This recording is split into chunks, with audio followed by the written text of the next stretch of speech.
ए शाब्या, चला उठा आता. सूर्य डोंबल्यावर आलाय.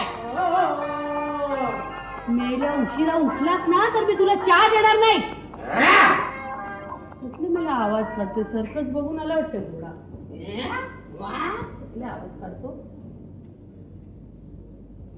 माताल तू वैरीन. Good morning mom. Good afternoon. अरे या या, चहा डोसा. अरे वा, आज चहा बरोबर डोसा पण आहे. बाप बसले की डोसा घालायला. डोसे खातोय सकाळ. आयला आजकाल फुलाला पण डोकं नाही, कुठेही उगवतात.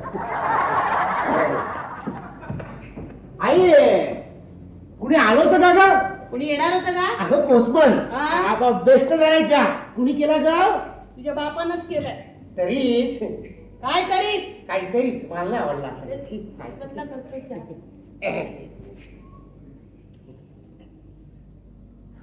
मम्मी मॉम मॉम काही नाही जा. काय नाही कसा तुझा चेहराच सांगतोय. सांगू नको रे. नाही कानफडी. काय त्याचं काय झालं आई? बरेच दिवस झाले मी तुला विचारायचं म्हणते ग. तुला ग कष्ट ग फार ग पडतात ग. चला कुणाच्या तरी लक्षात येते. नशीब म्हणायचं माझं. हो ना.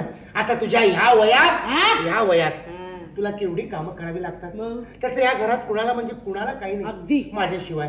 आता तूच बघ म्हणजे झालं. मी बोलले तर माझं तोंड दिसतं. मग आपण तोंड काढायचंच कशाला? लाग घालते कंबरड्यात ते. आजपासून तुझे सगळे कष्ट बंद. तू कम्प्लीट बेड रेस्ट घ्यायचीस. बेड घ्यायचा, जागा मिळेल तिकडे रेस्ट घ्यायची. आता माझी सून आली तरच मला विश्रांती मिळाली तर मिळेल. नाही तर मला तिचंच सगळं करायची पाळी यायची माझ्यावर. नाही आई, after coming soon you are soon soon. असं सून साहेब सून सारखं झोपून जायचं. ते काय सून साहेब सून म्हणजे काय ते सांग. म्हणजे तू अजिबात कामं करायची नाहीस. तू वाढायचं तिने जेवायचं, तू हंतरायचं तिने झोपायचं, असं मी तिला सांगणार. हे तू लक्षात ठेव. बाकीचं सगळं मी बघतो. बघू आता तुम्हाला कोण मेली उंदरी मिळते. नाही आई, दया तशी मुलगी नाहीच आहे. दया फार चांगली मुलगी आहे. दया ही मुलगी आहे. अरे बाप, ही दया कोण? ही दया कोण? दया आणि ते ही दया कोण? काय झालं आई? बरेच दिवस झाले मी तुला विचारित म्हणतोय. कशी आहे का तब्येत तुझी? ही दया कोण? दया ही एक सुंदर मुलगी आहे. तिची आणि माझी ओळख तिचा बंगला बांधायच्या वेळी झाली. ओळखीचं रूपांतर प्रेमात झालं. प्रेमाचं रूपांतर लग्नात व्हावं अशी आमच्या दोघांची इच्छा होती. पण आई वडिलांच्या परवानगीशिवाय कुठलंही पाऊल उचलायचं नाही असं आम्ही आमच्या पावलाला दमी देऊन ठेवली. काही दिवसापूर्वीच मी माझ्या वडिलांची परवानगी काढली. त्यांनी घाबरून लगेच दिली. नंतर माझ्या लक्षात आलं, अरे मी तर मातृभक्त. श्यामची आई आठवली. सरळ तुझ्याकडे आलो. आई, माझ्या लग्नाला परवानगी दे, नाहीतर पंजाबचं तिकीट काढून दे.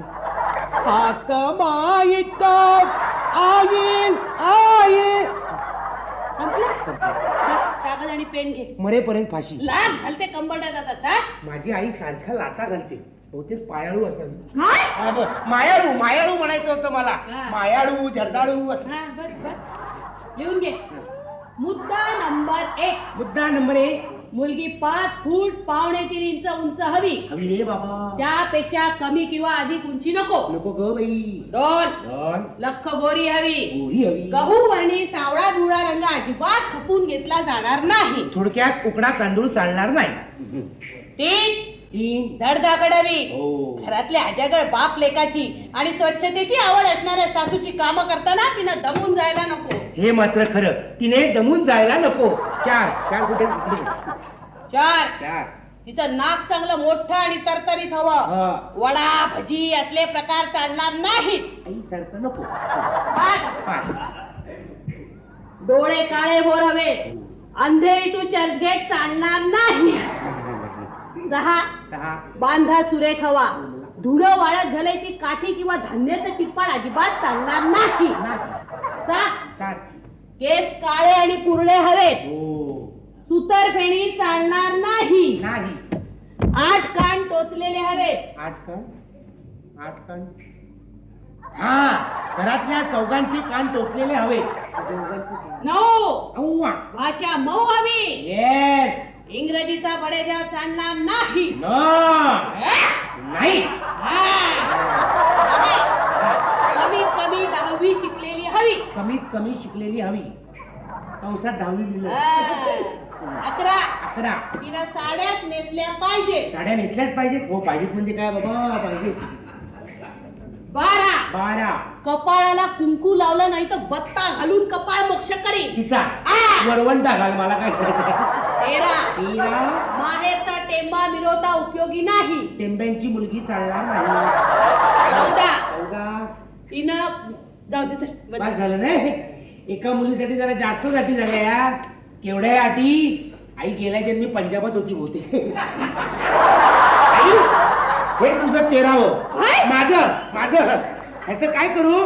बघ याच्या कॉपीज काढून घे आणि स्टेशनवर उभा राहतो. घ्या हो घ्या घ्या हो घ्या घ्या घ्या घ्या घ्या घ्या घ्या घ्या घ्या घ्या घ्या घ्या घ्या. कागद स्टेशनला संपल्या सगळ्या. त्यातल्या अर्ध्या कॉपीज मला दे. तू अंधेरी स्टेशनला उभी राहते. म्हणजे एखादी पोरगी सांगून आली की तिच्या थोबाडावर हेच फेकायला बरा. मी एको काढला तुझा. तुझ्या बापाकडे तू परवानगी कधी मागितली म्हणाला. परवानगी परवा मागितली. परवा कधी. परवा नाही का कपाचा एक बारीक कान काय पण कुठला घाबरले होते त्यात मागून घेतली. मग एक कॉपी त्यांना पण दे. पण त्यांचं लग्न झालंय ना. हा, मग मी काय म्हणतो आई हे आपल्या घरचंच लग्न आहे ना तर थोडंसं कॉम्प्रोमाइज करूया ना. म्हणजे काय. त्यातल्या काही अटी कमी करूया. चल बोल कुठल्या म्हणजे बघ इकडनं 1 3 5 7 9 11 13 कॅन्सल. इकडनं 2 4 6 8 10 12 कॅन्सल. माझं अजून बोलून संपलेलं नाहीये. नाही संपलं. या माझ्या मुलीबद्दलच्या अटी आहेत. यातली एकही अट मोडणारी पोरगी या घरात खपून घेतली जाणार नाही. पण आता माझा स्वभाव तुला माहितीच आहे. पण आई या अटी वाचून मला मोलकरीण तरी कोण येईल का. हे बघ तुझ्या लग्नाचा प्रश्न माझ्या पुरता मी असा सोडवलेला तसं नाही. आता तुझ्या बापासारखं तेच तेच म्हणून माझं टाळकं सटकू नको. चला आंघोळीला जा. ए घोड्या कब्बशी कोण नेणार गाढवा. मी जरा यूथ